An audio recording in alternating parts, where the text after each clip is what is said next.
Nis puna për ringritjen e kishës së Senicës. Këto ditë në kishën më shumë se 200 vjeçare të fshatit Senicë në bashkinë e Delvinës ka nisur puna për rehabilitimin e saj pas djegjes në korrikun e vitit të kaluar.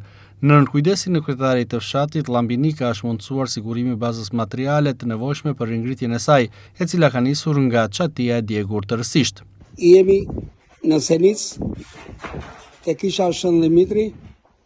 Sot është një ditë e shënuar për gjithë njerëzit dhe ortodoks, sepse është një ditë e veçantë, sepse feston Konstantini dhe Eleni, dhe njëkohësisht këtu jemi te kisha Shën Dimitri në Senicë, ka filluar punimet, jo pa qëllim filluan, koncidoan në ditën e sotme të Shën Konstantinit dhe Elenit.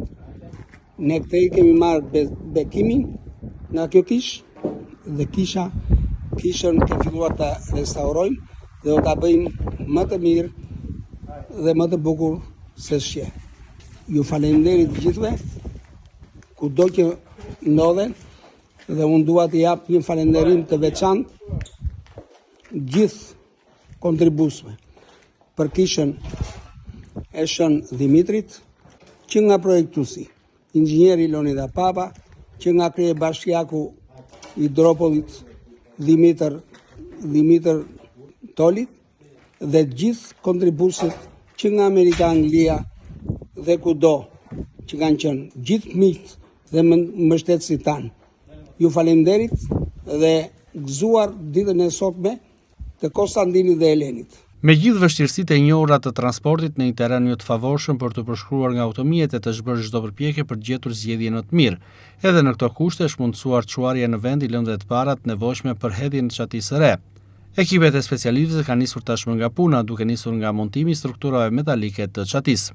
Rehabilitimi i kishës së Shën Dimitrit në Senicë mundsohet falë mbështetjes së dhënë nga disa institucione të qeverisjes vendore dhe qendrore, nga deputetë të zonës dhe miq të mëdhenj të sinqertë të Senicës, ku rol të veçantë kanë edhe Dimitër Toli, kryetari i Bashkisë Dropull, dhe inxhinier Leonida Papa, hartuesi i projektit të rehabilitimit dhe ndjekës i tij me përgjegjësi dhe dashuri për Senicën. Ardhja në këtë fazë të nisjes së punimeve rehabilituese nuk mund të ndodhte pa bashkërendimin e kryesisë së fshatit me shoqatën Beslidhje e Vllazërisë Seniciote. Vetë komuniteti brenda dhe jashtë të vendit dhe miqtë të tyre kudo në përballë të bën kontributor financiar për krijimin e fondit për ringritjen e kishës. Puna është në ditët e para, por çdo ditë punohet në mënyrë të programuar me synimin që në muajin qershor të mbahet mesha e parë nën çatinë e re të kishës së Shën Dimitrit. Kryetari i fshatit thotë se puna për projektin do të vijojë për të festuar në kushte optimale 26 tetorin, ditën e Shën Dimitrit, dhe për ta kthyer këtë objekt kulti dhe institucion besimi, ashtu siç ka qenë dhe 200 vjet më parë. Në Senicë, te kisha e Shën Dimitrit, kanë filluar punimet.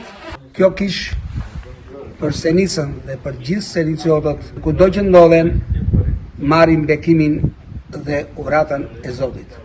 Unë dua të falenderoj të gjithë donatorët, të gjithë ata që kanë kontribuar për këtë kishë, për kishën e Shën Dimitrit.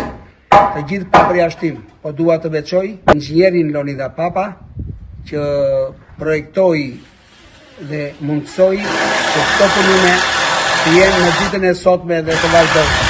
Dua të falenderoj kryebashkiakun e Dropolit, Dimitraj Toli, dua të jap dhe një falenderim për të gjithë ata që kontribojnë dhe për çunat që po kontribojnë sot për të hedhur çatin, dhe ne këtë kishë do ta bëjmë më të mirë. Kisha e Senicës është e dyta në rajonin jugor pas asaj të Leklit në Tepelen, që po rehabilitohet në mënyrë tërësore pas dëmtimit të madh që psoi nga zjarri i rënë në verën e vitit të kaluar. Gjithçka është mundësuar dhe falë mbështetjes së premtuar dhe të realizuar nga kryepeshkopi i Tiranës, Durrësit dhe gjithë Shqipërisë, fort lumturia e tij Johani, si dhe nga metropolia e Gjirokastrës.